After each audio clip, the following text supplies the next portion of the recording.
मेरे अजीज भाइयों और बहनों, रमजान सिर्फ भूख का नाम नहीं है। अगर रमजान सिर्फ भूख होता तो अल्लाह भूख को इबादत का दर्जा न देते। रमजान इंसान को उसकी हकीकत याद दिलाने आता है।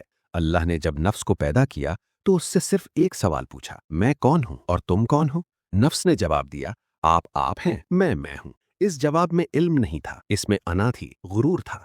अल्लाह ने नफ्स को आग में डाला, जलाया, तोड़ा, लेकिन नफ्स झुका नहीं। याद रखो, आग जला सकती है लेकिन झुका नहीं सकती। फिर अल्लाह ने आग हटा दी और नफ्स को भूखा रखा। दिन गुजरते गए, ताकत चली गई, अकड़ टूट गई। फिर वही सवाल आया। इस बार नफ्स ने कहा, आप मेरे रब हैं और मैं आपका कमजोर बंदा हूं।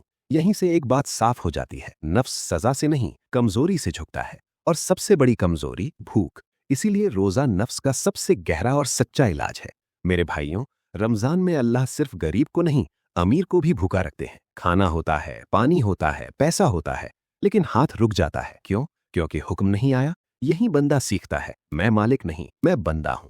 ये रोटी अपने आप हलाल नहीं, ये पानी अपने आप हलाल नहीं, अल्लाह के हुक्म से हलाल है। रमजान हमें सिखाता है कि हलाल और हराम चीज से नहीं, हुक्म से होता है।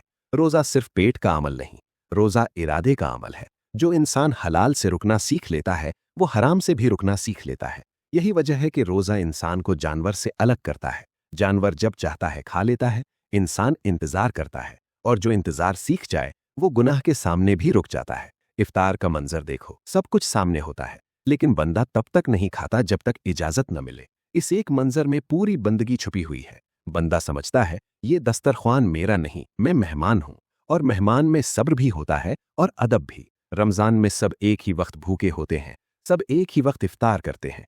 अल्लाह को ये मंजर बहुत पसंद है, क्योंकि रहमत तन्हा लोगों पर नहीं, जमात पर उतरती है। अब आखिर में अपने दिल से सिर्फ एक सवाल पूछो, इस रमजान में सिर्फ भूखा रहा या मेरा नफ्स भी झुका?